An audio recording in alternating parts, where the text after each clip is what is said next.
Ассалому алайкум дӯстон, шумо дар видеои навбатии барномаи Чӣ гап дар шабакаи Knockout.tg қарор доред ва мо барои шумо тозатарин хабарҳоро аз ҷаҳони ММА пешкаш мекунем.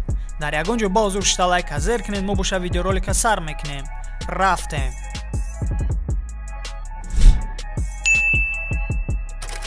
ҷанговари вазни сабуктарини ташкилоти UFC Алҷамейн Стерлинг дар бораи набарди худ бо Пётр Ян ки рӯзи 5 март ба нақша гирифта шуда буд, якчанд сухан кард.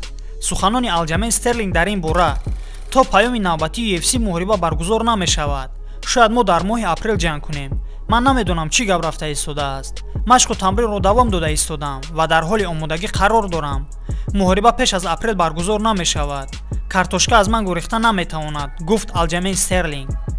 хотиррасон мекунам ки реванши Алҷамейн Стерлинг бо ҷанговари рус Пётр Ян рӯзи 5 март дар турнири UFC 272 баргузор мешуд.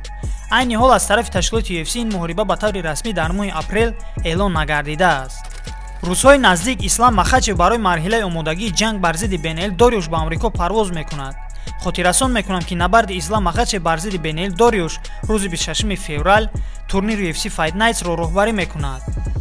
Рафаэл Физив дар бораи набарди худ бо Рафаэл Досаньос дар саҳифаи расмии Инстаграми худ чунин гуфт: 19 феврал, даъвати нав, санҷиши нав ва танҳо як мақсад. ҳамаш аз ҷониби Аллоҳ, ҳама қувва ва нерӯ танҳо аз ӯст. Ситоиш ӯро. аз тарафи худ ман дар ин муҳориба ҳамаи корро мекунам. хотиррасон мекунам ки набарди Атаман Физиев бар зидди Рафаэл Досаньос рӯзи 19 феврал дар турнири UFC Fight Nights пешкаш тамошобинон мегардад. ҷанговари вазни нимёнаи ташкилоти UFC Ҳамза Чимаев дар яке аз турнирҳои ММА дар Шветсия бо яке аз посбонҳо ҷанҷол ташкил кард. Дар ҳамин рӯзҳои истироҳатии гузашта ҷанговари Чечени Табор, ки дар Шветсия зиндагонӣ мекунад, дар яке аз турнирҳои ММА ҳамчун тамошобин иштирок варзид. ҳангоми мусобиқа борз бо ҳамроҳии ҳамдастагони худ нишаста буд. яке аз муҳорибаро довари марказӣ манъ кард ва Чимаев аз ҷои худ бархесту ҳаракат кард ки ба октагон дарояд, то ки ин ҳолатро муайян кунад. посбонҳо барои ҳамзат баромаданд ки дар ҳамон ҳолат нофаҳмӣ байни Чимаев ва посбонҳо рух дод. хулас ҳамзатро дарҳол ба ҷои худ бурданд ва ҳамин тавр оташу алангаи ин нофаҳмиро хомӯш карданд.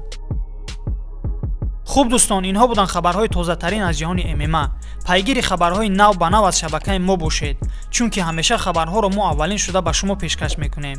худатонро дар ин фасли зимистон дар ҳавои сардӣ эҳтиёт кунед ва дӯстон баҳри пешравии мо лайкро фаромӯш насозед. то видеоролики навбатӣ, хайр.